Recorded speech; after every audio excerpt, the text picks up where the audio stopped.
Thank you for joining us today for the virtual Sunday service with the Center for Creative Living.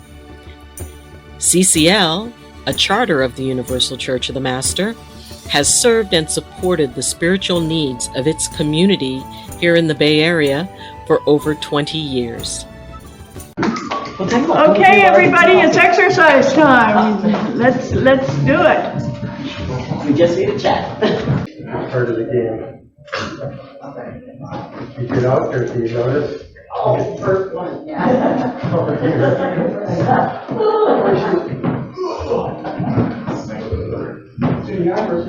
Hi. You were doing yard work? Oh, John, there he is. Okay. I'm turning, wow, you did everything. I'm turning to the side and then pushing a leg back. Oh, wow. Leg back. Position. And once I get my leg back there, what are you doing with your arms? Oh, just holding on for dear life? Okay, got it. Just I'm looking to get a different position, maybe open up my hip a little bit here. Okay. So, Rebecca, And okay? you can get a little bit of a twist on top too. Hey, Chris? Yeah, Is Rebecca okay? she's in Houston, so I guess that's okay. We're not too sure. I mean, yeah, we're bringing her mom back to San Jose. Oh, okay. Well, that feels pretty good. Yeah, exactly. Oh, Chris, that's wonderful. Yeah. I opened up things I haven't opened up in 16 years. 16 years. What happened 16 years? I know. It was that memorable, so that was it. Oh, good. Oh, Okay, now let's continue the twisting theme. Kind of looking for some rotation. And take everything with you. Your head, your eyes, everything is looking to rotate. If you can go all the way around. All the way around. This is not an exercise class. We don't go all the way around. Exercise. Oh, exercise. They are similar. It's kind of funny. Okay. Now I'm at the front edge of my seat, and I'm leaning back, like, where's the back of the chair? Well, I don't know. I'm not going to touch it. I'm reaching. I'm trying to rebalance myself with my arms forward, and now I'm reaching forward like we do, putting the oar in the water, and coming back, and being kind of silly about it, like going to the back, like, whoops, my feet are coming up. So I'm challenging my balance, getting some muscles activated. That's usually better. You want to go home?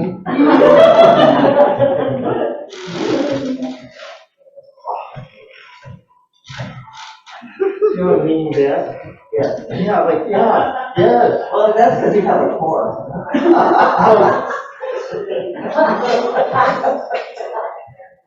Okay. That's all your personal attention for today. Really pay attention to the movie. Okay, now back to that one we just did. The 16-year, this is the 16-year.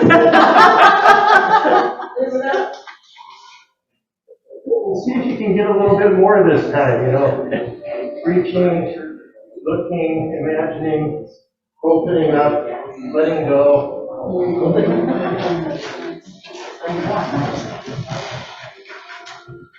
It looks nice outside. It's not that hot. It's really fresh. It is pretty. It's pretty outside. I'm Marissa. How are you? Okay, fine and dandy. I'm excited, nervous, and all that same time. You're- Fun. Oh, you're nervous? Yeah. Yeah, that's your chair. Yeah. Well, let's stay on the chair. Yeah. What's your date going? Pretty good. Trying to figure out where you're at. What you were holding on. I don't know. Electronic supplies and like. Shoulder. Oh, yeah, yeah. You mean you need one? How you been doing, Jen? Oh, Just kind of busy. Yeah, from up here, so I can really see. Yeah. Go ahead. So you here, what are you doing? Oh, How far apart can you get your fingertips? A little bit more, a little bit more, a little bit more. Oh, yeah, it's not too far. Right. Now, round it forward. Keep the other hands on the legs. They're getting a nice rounded back. And now sitting tall, pushing your hands into your legs and looking for an archy position. This is the one. Come on back before it's too late. Do it again. And in the forward position, the energy coming, from the floor, from the earth, from the floor to your legs, from your hips, your backbone is really letting go, releasing forward.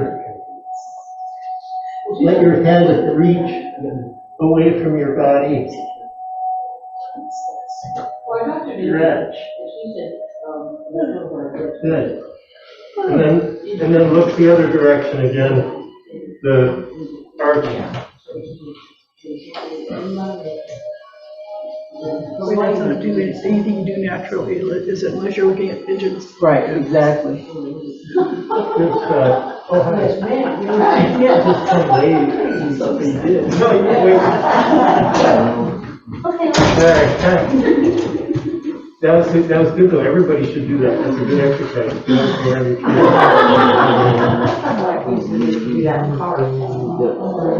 Oh, yeah. Yes. Everybody's good to see. One of you, when you come back, bring me a glass of water. I don't need it right now, but just when you come back, thank you. One that we haven't done. But let's just work with the head and neck.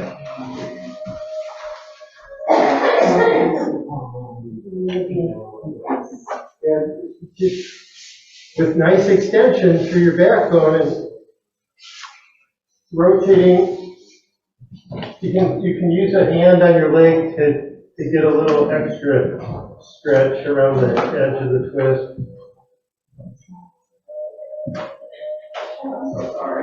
Exploring the edge. Let's go again, both ways. Inhale, extend, exhale, twist. Inhale, extend again, continue twisting.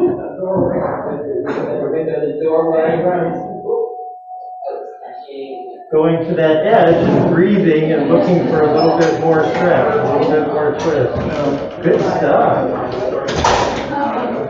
One more time the other way.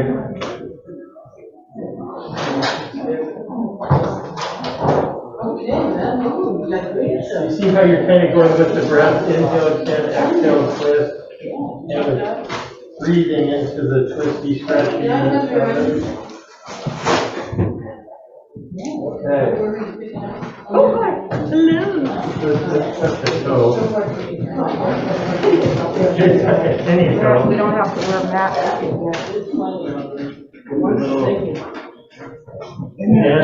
Watching my career. Enjoying that. It's ready. Oh, come on. Good. And you know what? There's four basic big muscles on the back of the leg in the hamstring group. And when the knee is fully extended like this, only one of them has a chance to get the full stretch.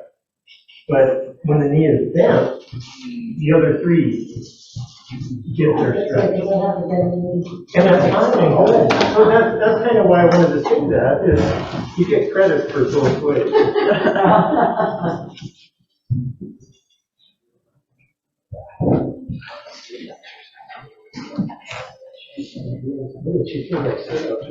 Good work, everybody. Thank you. Welcome, welcome. Please be seated. We've got a lot of things going on today. For those of you who didn't read the CCL site because you don't get it, please let Corky know if you don't receive it every week, because we've got something pretty exciting going on today. We have a breathing group that's going to be coming in at noon, and they're going to be taking, if you want to have your blood pressure taken, if you want to find out how your lungs are going to be doing, they're going to sit up back there. It's completely free. They're donating their time so we can all get tested to see how we're doing, and they're going to let us know what's going on in our bodies and things we might not catching. And Valerie, you want to swing around a little bit? I'm looking at your kneecap. I know. It's not that you've got a bad looking knee, it's just I'd like to see your face. Good morning. Thank you so much, Chris, for the exercises this morning. For those of you who missed it, you missed a wonderful thing where he looked like he wanted us to be an exorcist and whiz our head all around when he was doing one of the exercises. And when I told him this wasn't an exorcist class, it was an exercise class, I got a big chuckle out of Chris. And so thank you so much for coming early and getting the exercise. That's wonderful. And thank you again, Chris. You had really pretzel type exercises this morning. It was wonderful. It really opened everybody up and it felt great. Next week, right now I'm going to have Dr. Ayleen say just a little bit about we're up for next week. Can you tell us what that's going to be? And if this is, church next week is going to be a play. Here we go. And I'm going to move over and give you space, I think. Good morning, everyone. Good morning. Well, in brief, next week we are going to be doing a play reading, which is not like, the way you normally have a play with actors moving around the stage. We're going to be seated, we're going to be reading the play, but it is an absolutely amazing one, which I had the honor of participating in, that looks at the journey of a transgender woman as she was stepping into who she felt she was and who she knew herself to be, and the very complicated relationships within her family and how those kind of came out to being. And as I said, it is done by Sophie Gilbert. This is based on her life, and it is an amazing life that she has had. And so I encourage everyone to come out. It will be performed on Friday evening for the transgender women's group, and it will also be being performed on Sunday here. So I encourage everybody to show up, because this is the type of thing you walk away from and you really want to talk about it. Is Sophie going to be here? Yes, Sophie will be here. Oh, great. So we get to meet the author. That's not something you usually get to do when you go to a play, is to actually meet the author who has written about their own life story. So thank you so very much. That's going to be exciting. First off, any birthdays in this last week? Anybody had celebrated a birthday? Are you guys just not getting any older? What is this? What? No Leo. Hey, Leo Virgo. Yeah. Oh, okay. Leo Virgo. Leo Virgos. Well, I know next week we're going to start for sure with the bunches of birthdays. So thank you so very much. Anybody have anything they want to mention that's new that they want to bring to our attention? I know Annie is moving and she bought a house. It's not that we're sorry she's going. Our associate pastor is going to be moving up to Oregon, and it's going to be a quick move. She had a quick sale of her house, a quick buy of another house, and she's going to be on her way. Miracle? What? Can I tell about my miracle? You can tell about your miracle. That's what we're here for, is to hear about miracles. We love miracles. Yeah, we love miracles. Okay. Thank you, babe. Yeah. So, a lot of you I've been talking to and speaking to already is that when I was in Oregon visiting my family, I couldn't be seriously looking at anything yet. But my sister and I took a list from my agent, and we went driving around, and there was this one house that we saw that we got there and we went, when we saw it. And I started affirming from I've that. never heard you do that sound before. Never, no. From that very moment, I knew that place was mine. And I contacted my Zoom buddies, and I asked them to start the prayers working. It went into pending within 2 days, and I thought, okay, maybe it's not meant to be mine, but every day I prayed. Creator, if this place is meant to be mine, let it come off pending status. And every day we checked, because I told my agent to keep an eye on it, and it didn't. My house sold in less than a week. Wow. Got a cash offer for what I asked for it.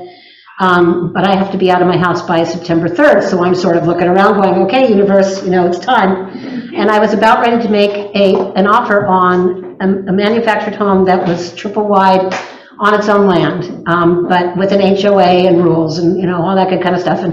And I was like a little bit like, well, do I, don't I? So finally made up my mind I'm gonna do it. Sent a text to my agent and said, okay, let's make an offer on this house.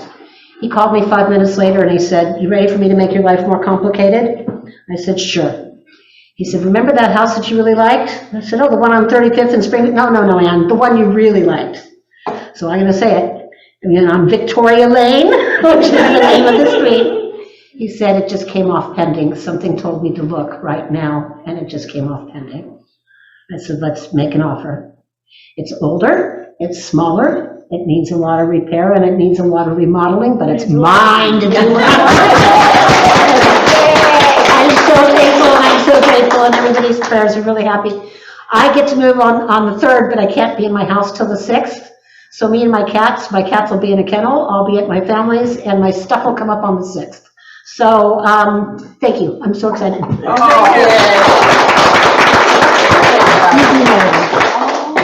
Yeah.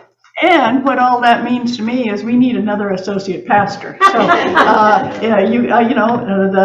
it's open. It's a lot of work. Yeah, it's a lot of work. You have to be nice to Dottie, and this sometimes that can be a little bit difficult. And I'm not as mobile as a lot of you younger people. So what happens is sometimes you do a little bit of coding stuff. But associate pastor's fun. And one of the things about Reverend Ann and Reverend Ayleen, we have two of our associate pastors. She went on to bigger and better things and became the vice president at our parent church, Universal Church of the Master. And Annie is moving. So I go through associate pastors fairly quickly. So if you want change in your life, it's a good way to get it. Yeah. So anyway, the other thing that I really want to talk about is the anger that's, when we talk about this every week, please don't argue with people that just want to argue politics or religion, because you're not going to win. And you're going to go back and you're going to be upset. And I have people say, well, they used to be my friend. What happened? Well, do you know what they believe? Yes. Isn't that great that we all have a choice? That's one thing when we talk about the United States, it's been built on freedom of choice. So instead of saying they're bad and they're wrong, say they've got a different attitude. And it helps. I'm going to be having lunch today with somebody that was going, and you know what this, and you know this, and you know that, and Nancy Pelosi should have done this, and da da da da. I said, if you talk about anything to do with politics at lunch today, guess what? And she said, you're going to talk about it? I said, no, I'm going to get up and leave you the bill. So, because I know for me, it's not going to make our relationship any better.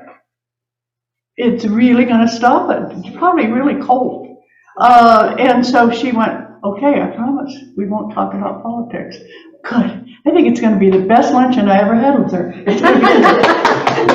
So we'll see what happens. Good for saying for what you needed. That's right. Standing up for what you needed, Dottie. Well, but that clear about it. Yes, and you have to sometimes, because people get really rabid, really adamant about their belief. Okay, so you just, that's the way I was raised. A lot of you were raised one way or another. Let go of your parents, people. They told you this was right, this was wrong. You decide what's right and wrong for you. And because you're old enough now, you can release the hand that you held for so many years now. I'm not sure. You can't release your parents? No, I'm not sure I'm old enough. You're near not old enough. That's okay. This woman is going to live to be 109. So we know that she doesn't think of herself as old until she hits 108. So we're behind you. Okay, Joe. Well, we're going to start with a meditation. I think Amanda had something. Yes, Amanda? So you guys know that you know that Annie is moving, and she's my ride to church, so if anyone lives close to me, I would still like to come to church, and I'm gonna need a ride. So where do you live? Near Monterey and Kirtner, near the Plant Shopping Center. Thank you for letting us know, Amanda. Yes, Thank you Amanda. so much. Sorry, I forgot to say that. Yes, Joan? Okay. So I tell about a miracle. Okay, a miracle. This is a miracle. Do you want the microphone or is this a No. short miracle? This is a short miracle. So, 60 days ago, I decided to start walking. I've been walking at least 4,000 steps a day. A friend of mine gave me an old Apple Watch that keeps track of that kind of stuff. And I went and had my blood test, and my cholesterol went from 249 to 204. Whoa! So remember I talked about having a whim and acting on it? So my whim was walking. And when you follow that whim, good stuff happens. But I wanted to tell you about, because for me, it's sort of a miracle to have low cholesterol like that. Good, thank you, thank you. Are you ready?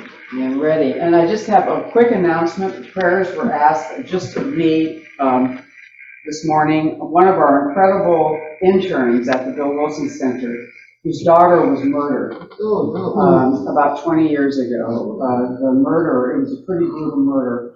The person convicted of the murder is going to be let out. And she is very worried about her and her family's safety. And I would just like to put energy for justice to happen and for everyone to be taken care of. And she is actually the facilitator of the South Bay Parents of Murdered Children group. Okay. So this is Macy, for those of you Yeah. who don't know. This is Right. Macy. So please send her your energy of calm and strength and healing. But I also want to send our energy to the perpetrator. Yes. Because what I'm absolutely. getting is that he's coming out not knowing who he is. He cannot remember the murder. Right, and that's what I'm getting, that he has no idea who he is. And so if you know of anybody who knows this person, and like Jen, let's put that person too in our prayers to finding himself, because he was lost when he was in prison. That's a difficult time for him too. Okay. And now, if you all take it, put your feet flat on the floor. If you have anything in your lap, just put it on the floor. And close your eyes and take a nice deep breath. I'd like you to follow the sound of my voice, and or if this is your first time on the road, Pastor of the Center for Creative Living. And right now, just take a nice deep voice is a good one too, but take a nice deep breath. Since that felt so good, let's do it again. Another nice deep breath. And I want you to keep thinking of your breathing. How many times do you become aware that you breathe? Or your heart beats, but your body is awake and alive, moving forward. Let's follow that breath. Take another nice deep breath. And as you breathe in, visualize the oxygen as it goes through your body. And as you breathe it in through your nose and it goes down into your lungs, realize that as you breathe, your heart gets that oxygen too, and it opens up more. Your heart, as we know, is a physical thing, but it also feels like a spiritual part of each one of us.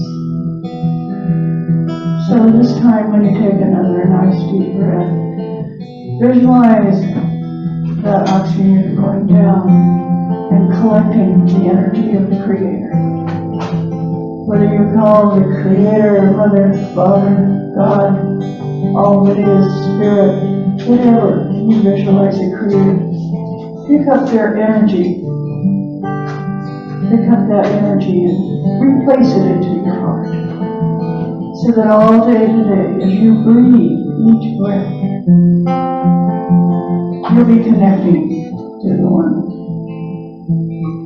So many times we feel we need to get down on our knees and sit quietly and contact God, Spirit, all of this. But the divine is in every breath. Become aware of your breathing. Become aware of your heart and its divinity and ability to keep you connected. And as you do that, I want all of you to take another deep, deep breath. Breathe in.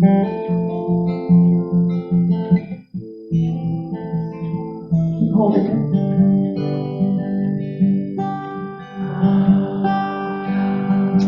And with the exhalation of that breath, visualize releasing all the anger and frustration, feelings of less than, all the negativity. One more time, breathe a deep breath. Hold it, hold it, hold it. You're breathing in spirit. And release all that isn't.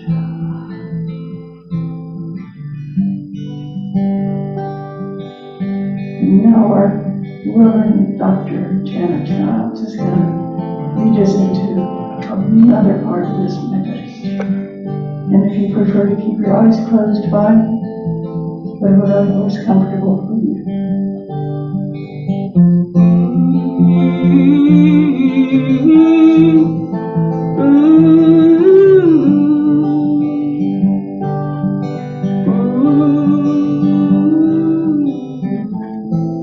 With every breath, I release the pain. With every breath, this love I claim, and it all tumbles down into healing, and it all flows like a river to the sea, and it all is given to the feeding of our highest destiny, of our highest destiny.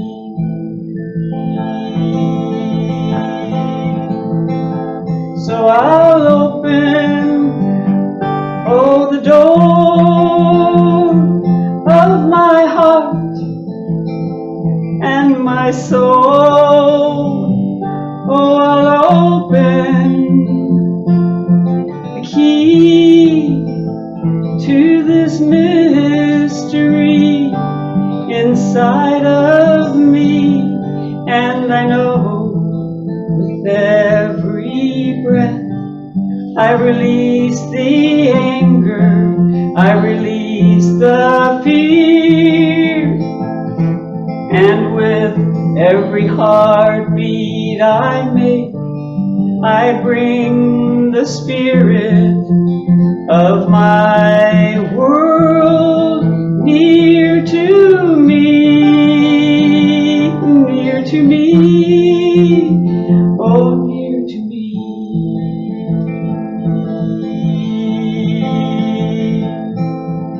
Breathe, breathe, breathe. Breathe, breathe, breathe. It's you and me. Oh, breathe, breathe, breathe. We are alive. We are our destiny. We are the clear for the mystery, and all that we hold inside is brought to our life.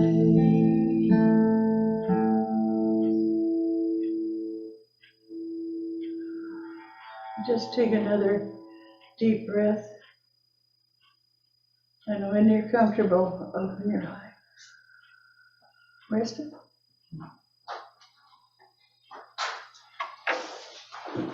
Rest it.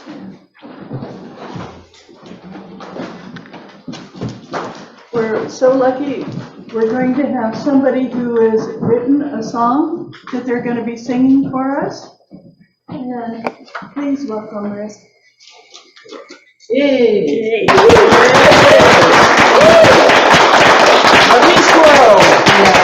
go library from.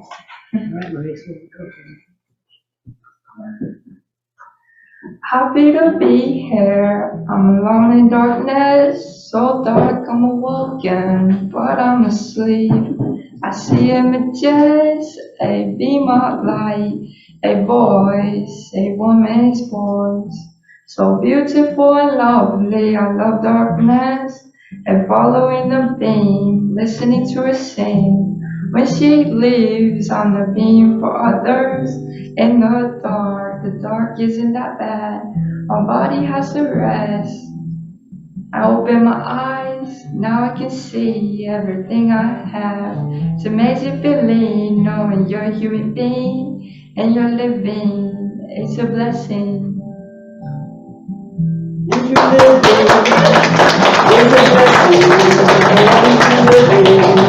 it's a blessing. And you're living, it's a blessing. And you're living, is a blessing. Yeah. If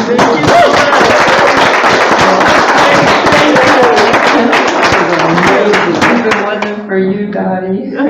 Well, you did it. Good for you. Okay, how many of you have ever been scared to get up in front of public? Raise your hand. Okay, see that? Everybody's hands went up. They know. I mean, for the first time, you did a great job. This is your community. So when you have things that you feel are important, let us know. Share them with us. That's the way we begin to know more who you are, but it's also a way you begin to know who we are by how we listen and receive it. So many people feel that communication is just telling your story. Communication is listening to the story you're hearing and being able to comment on it. So that is how we move forward in life, is giving and receiving, whether it's stories, energy, even sometimes food, like the food that we received today. But please, all of you, before you leave, look over and see what was donated and take something home. And we are here to help feed you in all ways possible, okay? And now, talking about feeding us, we have this wonderful talk by our great Dr. Ayleen, Reverend of the UCM church, where she is the vice president, and she has been doing a lot of wonderful things. We all promoted her as she went back east and was starred in a play back there. Have we heard yet whether they won? Not yet. It was a competition, and we still haven't heard whether it won or not, but we really like to support her in any endeavor, so please welcome Reverend Dr. Ayleen.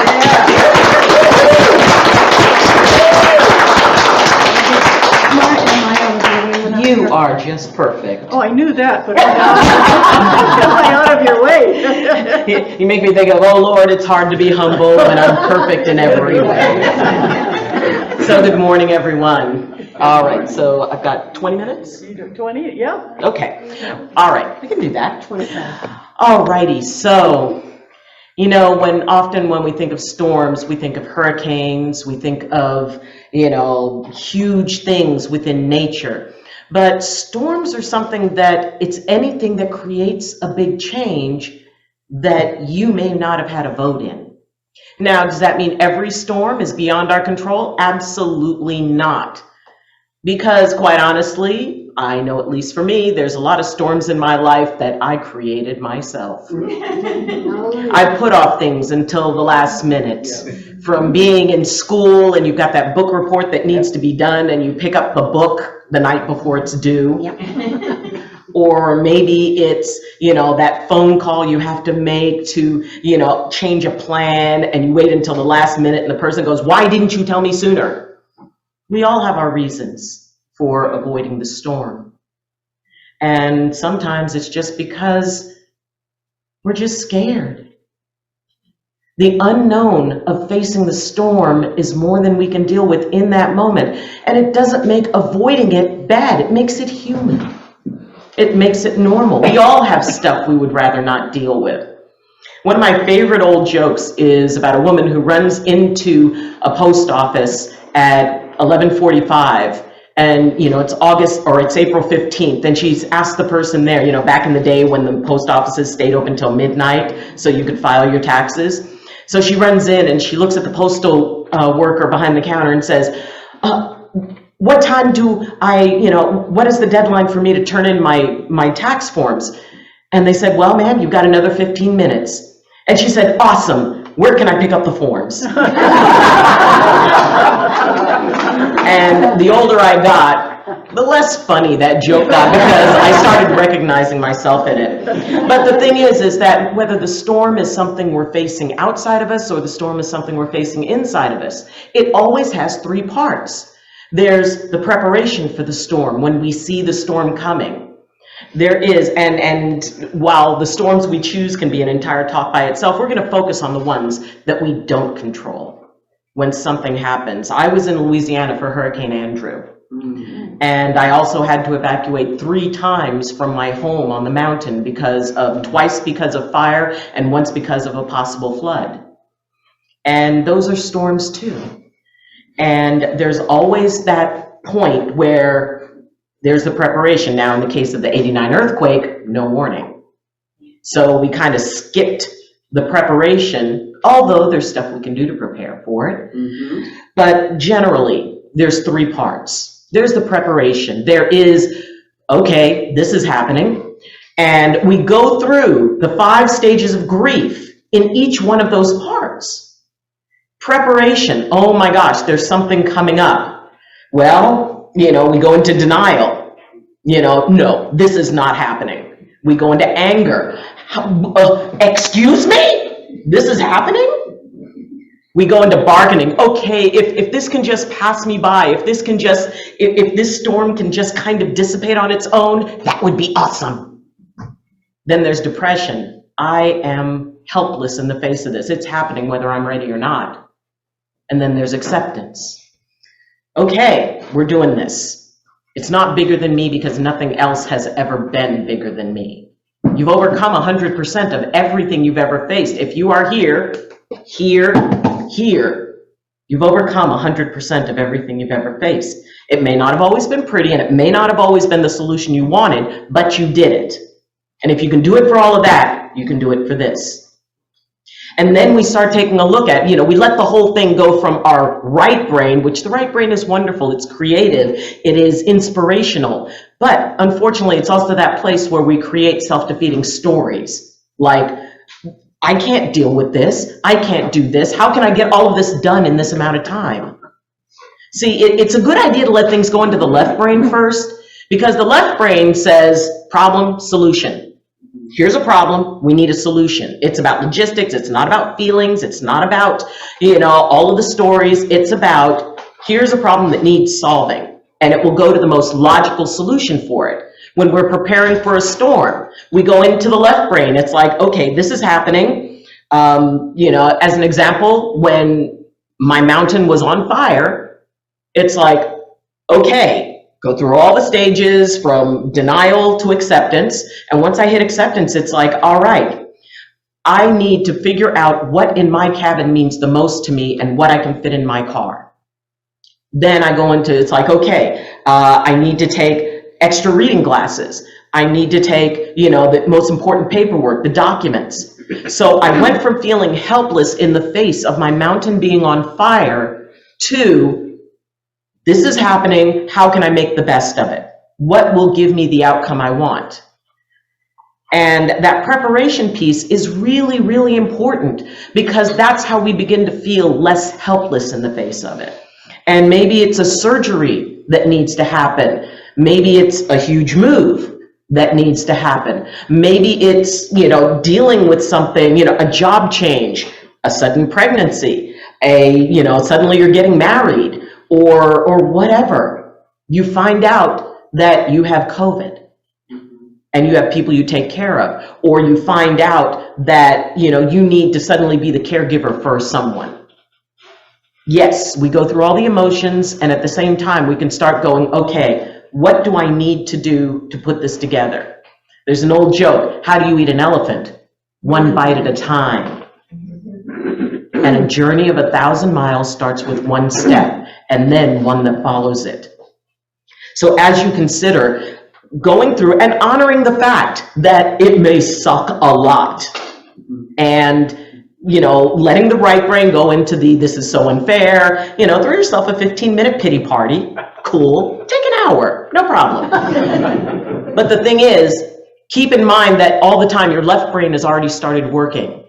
Your left brain instinctively is going, okay, outside of the emotion, we're scared, but we're going to deal with this anyway because we don't have a choice. So, and it's the coolest part about starting off in the left brain is then the left brain realizes, you know what?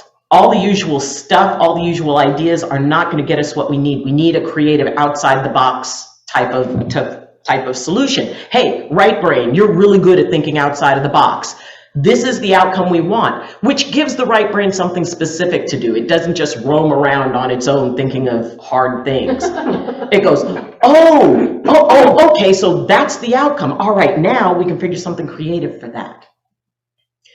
The storm hits, which means that whatever preparations are not done are just not going to be done. You make the best of what you can do with what you were able to accomplish, which includes, if we waited until the last minute to do something, okay, it's here. And so that's the point when it's okay to surrender control. When it's okay to say, I'm just going to sit and manage this while it's happening in the best way I can, realizing that I have no control over when it starts and I have no control over when it stops. When I had to pack everything up, I figured out what I needed. I started pre-packing my car. And then, just when they told us, oh, well, we think you guys are going to be fine, all of a sudden hot ash started to rain down. And people started barreling through. They said, the fire jumped. It's now getting ready to block off your last route off the mountain. You have to leave now. And our area was expected to be completely engulfed. So, in that moment, okay, you get in your car and you drive off. And it was interesting because I had a woman who lived in a cabin near me who had no car, and she had a cat, and she had her stuff, but she had no way off the mountain. And so she came over to me and she said, is there any way that I could ride down the mountain with you? And I said, of course. So I immediately started taking some of the stuff that I had packed out of my car. And she felt badly. And, oh my gosh, I hate for you. I said, we don't have time for you to feel bad. Feel bad while you're moving. Let's go, let's go, let's go. I was raised by 2 Air Force sergeants, so enough said. It's like, come on, let's do this. You can feel bad while we're driving. So she went, she gathered up some things, I helped her put them in the car, and as I let go of the thing, it's like, okay, that I wanted to have, but I'm not going to have it. And before I left, I sent out a prayer saying, you know what, I thank you, mountain, that you have been my home. And if it is Creator's will that I will not come back to this home, I want to thank you for it being here. And I call in all of the spirits of the land, and I especially ask you, Grandfather Fire, because I know you teach us things because it's important for us to know. And this is a lesson. And if that lesson may be as gentle as possible for myself and those here on the mountain, I ask that. And so we left. And she's in the car. I think I'm going to get sick. I said, you're not going to get sick. We are driving. We're fine. We're fine. And as we drove down the mountain and, we got down into Scotts Valley and, we're sitting there and we pull up at a place where her friend was supposed to come pick her up. She said, "Thank you so much for not letting me panic." And I'm like, "Cool." And she said, "I still want to throw up." I said, "There's a trash thing over there. Knock yourself out." So she went over and she got sick. But the thing is, it was about her releasing that. So when the storm is happening, yeah, maybe all you can do is get sick. Maybe what you need to do is cry. Maybe what you need to do, because while that storm is going on, it's a time for you to learn about acceptance, to learn about letting go of what you can't control. And there is a peace that comes with surrendering to the idea that the storm is going to happen. It is going to act within its nature. And you can either fight it or you can flow with it and accept that even the storm changes and the storm will end. And your life may not be the same after that storm, but you will have a life, and it will be what you choose to make it. Now the storm is over. I mean, I remember with Hurricane Andrew, it was coming out, and there was that little gap in it called the eye of the storm. Yeah. And you have that moment when everything gets quiet and everything gets still, and we came out, and we thought the storm was over, and everybody said, "Oh, no, no, no, no, no. This is just the eye." It's like, but it's fine. No, this is just a break. It's a time for us to go outside, take a look, make sure everything's okay, and then you're done. You know, then the eye passes, because the eyes always pass. They're not meant to stay there. Then you face the other half of the storm, but you've had a chance to get your feet under you. And we can all have those little eyes of the storm, even when the storm is going on. So you make it through the eye, you weather the rest of the storm, and then all of a sudden, the storm ends, as every storm does. It may feel like you will never be, you know, the storm is always going to be there. What you're going through is always going to be in your life. If that's what you choose, if that's all you look for, then that's all you'll see. But the thing is that there's something amazing about the storm passing. First off, you realize that it was never stronger than you. That no matter what you faced, no matter how long it took, it was never stronger than you. It was never more than you could bear. And having communities that will be there with you through it. And yes, that's when the cleanup starts. That's when you look around and try to figure out which neighbor's lawn furniture is now in your backyard or on your roof. You know, it's the time to, you know, for us, come back home and see ash inside the house and start cleaning and figure out what type of horror movie is going on in a refrigerator that has had no electricity for about a month. Ew is right. I've been in a cadaver lab. I'd rather go back to that. And it's that point to realize that whatever you lost, it's okay. Because whatever it was, a piece of it still lives inside of you. There were many families, you know, sadly on the mountain who lost everything. They came back to just nothing. Vague smoking shells. And most people would say, it's like, wow, if I lost this particular thing in my life, I don't know if I could go on. But they went on. They either rebuilt or they created a life somewhere else. But the thing is that whatever the storm takes away from you, it is replaced by strength. It is replaced by wisdom. It is replaced by, you know, something changing from something that was in your life to something that now lives in your memory and lives in your heart. That can never be taken away. And when we realize that whatever storm comes to us, maybe it's a divorce, maybe it's maybe it's a job change, maybe it is suddenly finding out you carry an illness. Whatever that storm is, it's going to end at some point.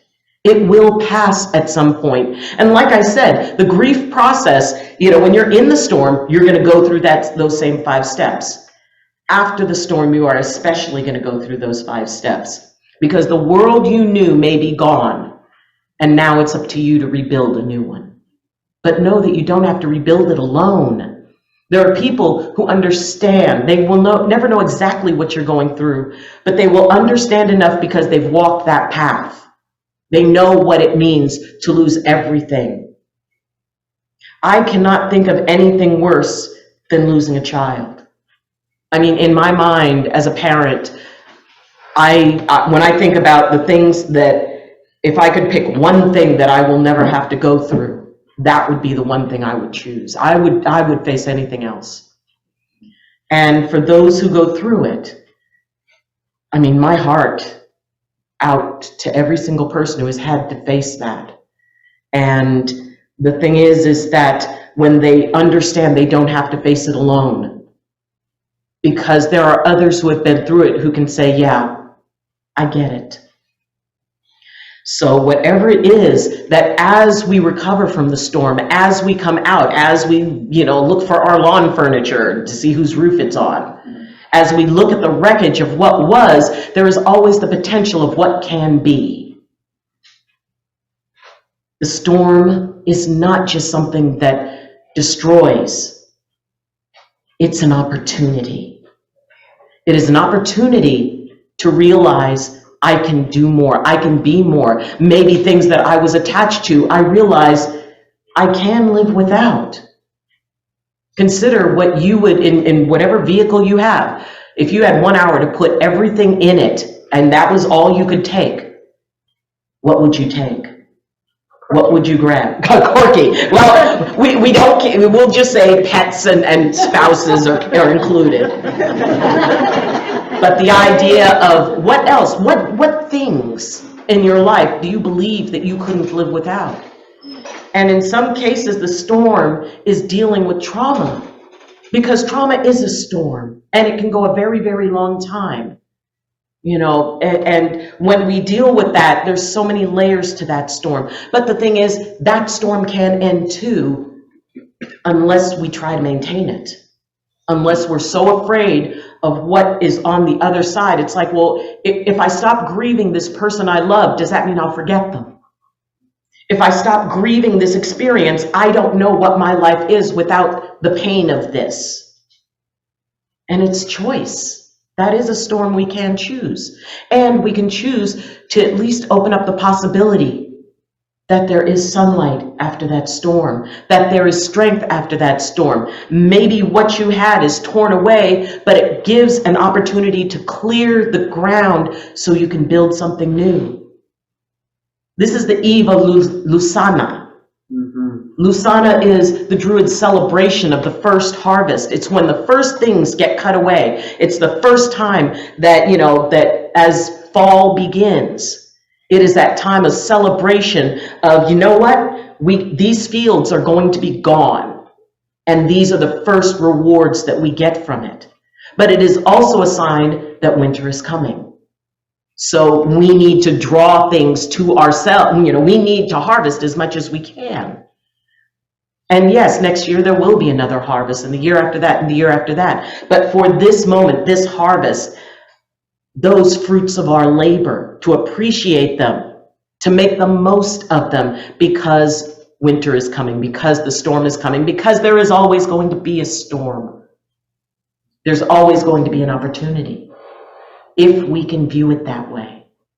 Huge change causes stress, even if it is a good change. And at the same time, it doesn't mean that we have to pretend that everything is roses, lollipops, and, cotton candy. It's not all bright colors. It's not all happiness. It's not all joy. And sometimes we can try to tell ourselves, I'm fine, I'm okay, I'm cool, I totally accept this. I'm a spiritual person.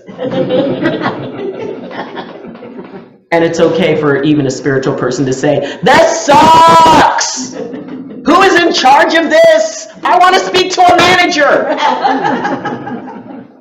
And yeah, that manager is going to go, well, first off, I never promised you all a rose garden.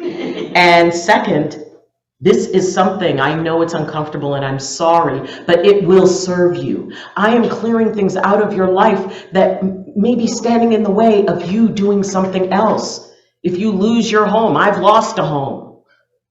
And yet, at the time, it seemed the worst storm that I could go through, and yet it led me to my beautiful cabin in the woods next to a river surrounded by trees. If I had not accepted that storm, if I had just sat there, I mean, the house was going to go no matter what. But if I had just sat there, you know, it's like, well, you need to leave. No, it's not fair. Granted, but you still need to go. And when we can accept that and move into preparation, you know, the whole time I was trying to move or putting things together and clearing stuff out, letting go, it sucked. It hurt. I was scared. I was angry. But I knew I had to do it anyway. And when we can embrace the process and go, you know what? Just maybe there's something better for me at the end of this. Maybe this is an opportunity. And it ended up being an opportunity that I had wanted all my life. So each storm carries that potential to take everything away, change everything. You know, the Tower card in the Tarot. Destruction that leads to opportunity. It's not a bad thing to have everything change. It's not a bad thing when, you know, suddenly all the things you're used to are different. All it is a storm that will pass. It's a season, and it is an opportunity for you and for all the people who are watching you go through it, because by you accepting it and moving forward with the grace that you gain from connecting to more, however you define it, that consciousness, that trust, that no matter what, I'm going to be okay because I'm not alone.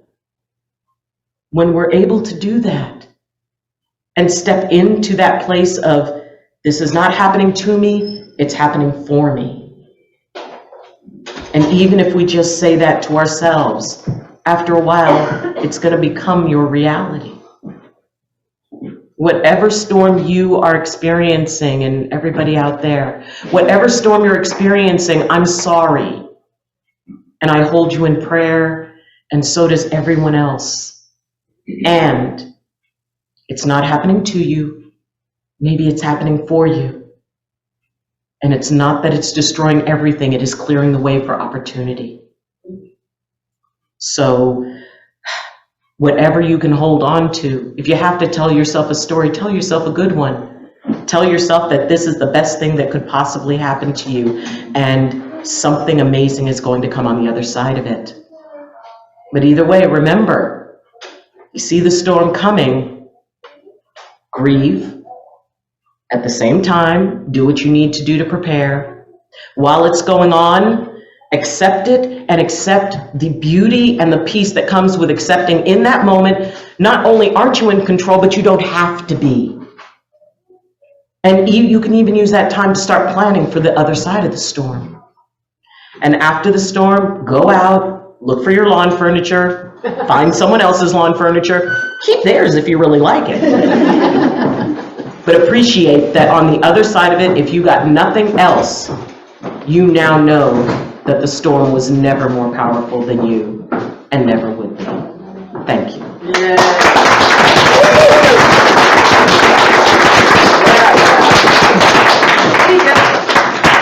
Oh, wow. Well, you made it right at 20 minutes. Yay! You are good. How many of you have ever felt a personal storm like that? Oh, yeah. Oh, gee, never. Hey, Jeannie, since you're sitting up front, would you pass the basket, please, today? Sure. And before you do that, because I'm going to have Annie do the closing prayer, and if you want to grab somebody else to help you, just grab it, Eddie. What the heck? He's just sitting there. Eddie, pass the basket.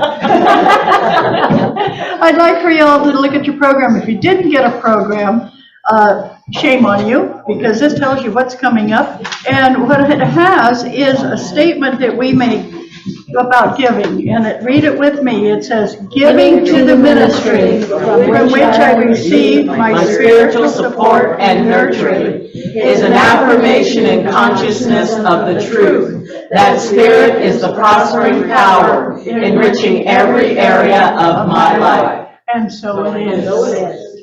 And I don't know how many more Sundays we're going to have Annie here with us, but we are so glad that she is here for the time she's going to be. It's just the way it is.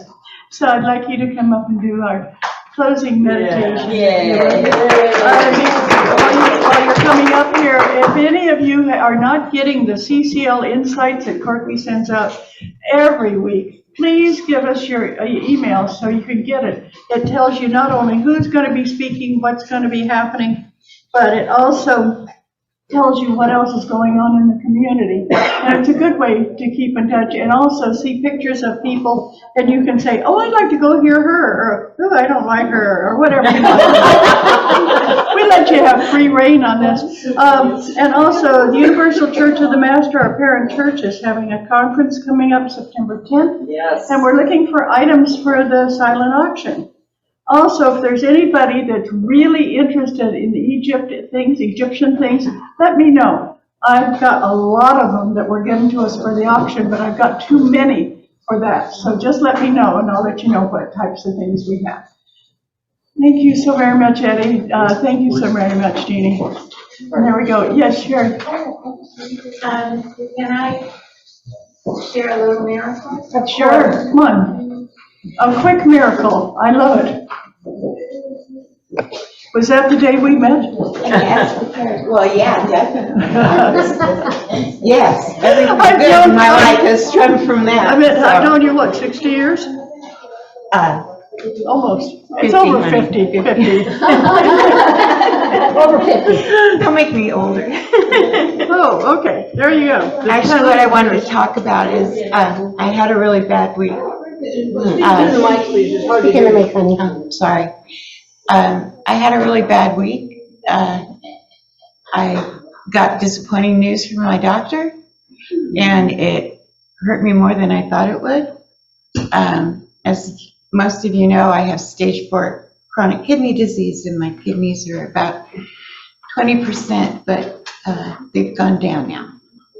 And so I was really having a hard time facing that storm. And I did all the things you were talking about, the 5 stages of grief. Try to, think about, it changed my perspective because I thought, well, I don't have as much time as I thought I did. And there are things I definitely want to accomplish. And what it did is it helped me realize that what I needed to concentrate on, probably for the first time in my life, was really just me. And I needed to get as close as I could to my source and concentrate on what I really want to get accomplished with what I have left. So I don't normally do this, but I am going to do this. I'm going to ask for all your prayers to help me do that and your support. I so appreciate it. Absolutely. It means everything to me to be able to come here and be with everyone. Thank you. We love you. Thank you so much. We love you.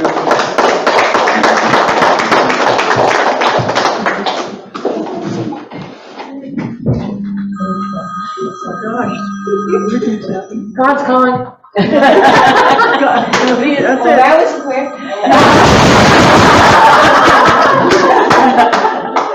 Not for you, for Donnie.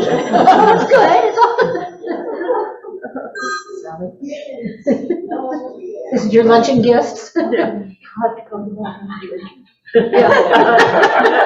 this is another miracle. A dear friend of mine is visiting next week, and this woman had a major stroke when she was in South Africa. And, Speak into the mic, we can't hear you because. Eddie, can you tilt it down? Yeah, and she's called the African chef because my friend Kate Davis was in South Africa and worked with the safaris of feeding people that went on safari. And she said, I'm not going to keep feeding American food to people who come to South Africa. So she got all the indigenous people and learned all the recipes that were the American palate would enjoy. And she wrote a huge cookbook about African food and how to prepare it. And while she was there, she had a major stroke, and they had to airlift her back to the United States. And she was one of the first female boxers in the United States, and they did a documentary on her. Her name is Kate Davis, and Kate is coming to visit us next Monday. And it's one of those things that for her to be up and moving and able to take the plane by herself, her cognition is that good, was another miracle that just happened in our lives. So thank you so much, Sherry. Okay, and you're on. I was thinking about Kate with Thanksgiving at the beach. Oh, yes. She came to visit us at Thanksgiving. She came from South Africa to come visit. Hold her hand. I'll hold it well. I can't, I'm shaking. We invited her to Thanksgiving at the beach. She said, what do you guys need? Now she's a chef. So Donnie said, well, we could really use the dressing. Could you bring the dressing, please? Of course, Donnie got stuffing. She brought salad dressing. It was so great to have her there. So that's always been my lovely, I love that story. I didn't know in New Orleans that they talked about dressing differently than stuffing. So we have lots of salad dressing. Wow, there's just so much that's happening right now, and let's just take a moment and let's just reflect on all of this. There are many storms that are occurring right now, and so much love. I'm gonna cry.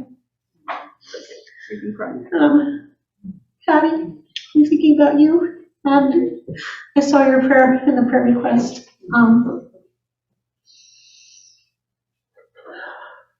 Folks, Creator is here for all of us. And we ask for our dearest Mother, Father, God, and Creator to bless us this beautiful day and to bless us and give us thanks for this wonderful day, and thanks for our lives. And thanks for all the beautiful love and caring that there is all around. As we go through these storms, let us open up to what is good, because there is, even at the end of a life, there is beauty. We're never fully gone because, Creator, we know that you take us, you keep our spirits alive. You never leave us. We never leave you. We give thanks for this wonderful opportunity to be together here in this building and out in the world in spirit. We give love to everything around us.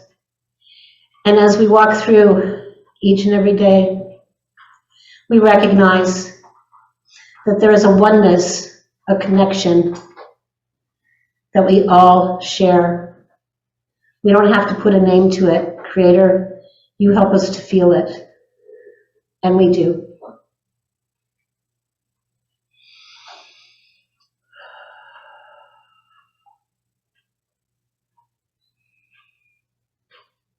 So let's just say thank you, thank you, thank you. Blessed be, so it is, and amen.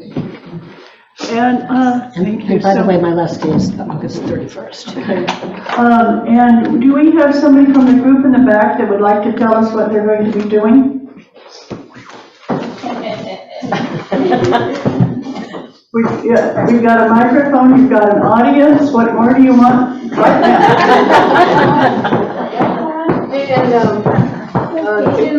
you so much. And who are you, what's your name? Yeah, my name is Sharmin. Charlene? Yes. And we've got another Charlene right over there. Oh, okay, nice to meet you. We call her Corky. Okay. Hello everyone, this is You might want to Sharmin. take your mask off just on the side so we can hear you a little bit. Okay. See your beautiful face. Yeah, thank you so much. Yeah, hello everyone, this is Sharmin Sultana. I'm from Breeze, California. So today we are here to provide our services to you, and we would like to do some health screening.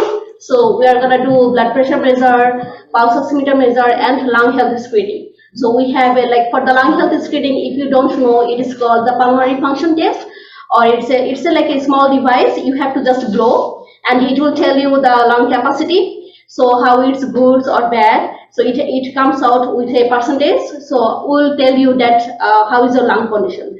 So if the result comes kind of below the range, and then we'll tell you that we'll give you the result sheet, and you can take those things to your doctor, and your doctor will tell you what you have to do next.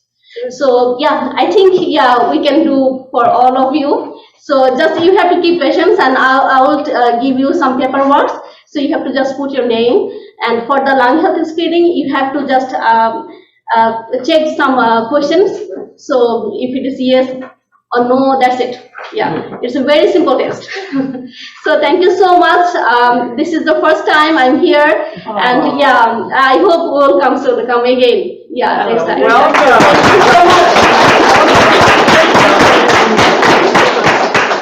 Okay, Gabrielle, the president of the space you're in, are you coming over here to flirt or say something? Say something. I never flirt with married women. Good. And I don't flirt with men. I'm of a special orientation. Anyway, I want to say thank you to Breathe California. Part of the reason why they're here and they're doing these extra things is that the Billy DeFrank Center has a contract with Breathe California for the next 3 years to deal with getting people to know where to get quit smoking classes that they teach, and also dealing with secondhand smoke issues. There is a secondhand smoke helpline, and if you are in a multi-unit space and there is smoking going on, you can anonymously report it, as well as doing it online, and do that anonymously as well. There is a law in the land that you're not allowed to smoke in multi-unit spaces. And also, wherever you find secondhand smoke beyond 25 feet of where the smoke is, you can report it. So on our website, defrank.org, you will see it there, and the phone number is there, as well as the link to, the website. And so what happened is that with this contract, Breathe California is offering different aspects of what Breathe California does. And later on in the schedule here at CCL, they will be doing breathing exercises that everyone who does yoga knows, but do you really do it? And they will do it here from the podium, which means you'll have the video clip forever to get yourself motivated. I don't know about you, I do those chair exercises that come on TV at 6 a.m. I go, I better do it. That kind of thing. It's a motivator. So I want to thank Breathe California for all the things that they do. They are another nonprofit who have a state grant to reduce the secondhand smoke damage, as well as reduce the smoking. And it's not just cigarettes, it's also vaping. So if you know anyone, move them forward. Is it also non-tobacco? I beg your pardon? Non-tobacco smoke also? Yes. Everything that you may smoke. What a nice way of saying that. Yeah. Those who smoke weed. Anyway, that is another session. And it's a long discussion. But the other thing I want to say is monkeypox is a big deal in the news. I've been on the news a lot about it. I am actually very disturbed that they're trying to say it's a gay thing again. And we are working toward reducing the stigma of that. And the 39 cases in Santa Clara County, more than half are Latinx gay men. And so they're trying to say that. So on the news, and this is for you to say too, that the Latinx community and the gay community are far more affectionate than most other communities. And especially during COVID, we haven't seen each other. We go, oh, I haven't seen you for 2 years. And monkeypox is not a sexually transmitted disease. It is you know, if your lesions are open and somebody else touches it, that's how you transmit it. Kind of like So, Kind of like chickenpox. Yeah. yeah, and it's very painful. And so it's painful like shingles, if anyone's ever had shingles. So, you know, please tell people, gay people, Latinx people are far more affectionate, tend to have more people in their households, and so don't stigmatize minorities of any kind. And we're going to have a special discussion, which we haven't announced yet, to talk about HIV and monkeypox and how, you know, the destigmatization is in our hands. And the other thing is, public health is trying their best to get vaccinations. So, you know, people are mad at them because they can't get a bazillion of them. But, you know, you can only do so much. You know, when you ask for 1 million and you only get 10, you know, you're lucky to get 10. So that's how I look at the universe. I can ask for more, but I can only get what there is. You know, you have to dream big and accept what you can. Yeah, be realistic. After all, we're on the planet. We're not ethereal yet. Anyway, thank you for your time, and thank you, Dottie.